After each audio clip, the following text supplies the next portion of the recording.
Продолжуваат засилените контроли на сите градилишта на територија на град Скопје, информираат од градскиот инспекторат. Деновиве се направи контрола на неколку градилишта каде се затекнати возила со валкани тркала, што е спротивно на законот за јавна чистота. И сторителите се соодветно казнети. Засилените контроли на градскиот инспекторат ќе продолжат и во наредниот период, па оттаму апелираат до градежните компании да го почитуваат законот. И инспекторите на општина Аеродром овој месец ги исконтролирале сите градилишта на територија на општината и им се изречени опомени да не ги напуштаат градилиштата со валкани тркала.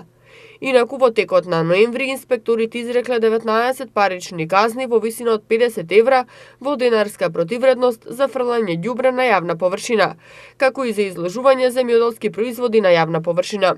Исто така имаше и 3 интервенции за палење оган на јавна површина, од кои една во Долно Лисиче и 2 на улицата Гаврил Константиновиќ во населбата Лисиче.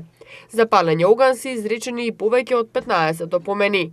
Инспекцијските служби во текот на ноември извршија и мерење бучава на 2 локации, од кои на едно место е изречена и парична казна за надминување на дозволената граница на бучава. Од општина Аеродром информираат дека инспекторите работат во 2 смени и вршат секојдневни контроли на целата територија. Службите се дежурни и во викендите, а граѓаните своите забелешки може да ги пријават на дежурниот телефонски број 075 316 515.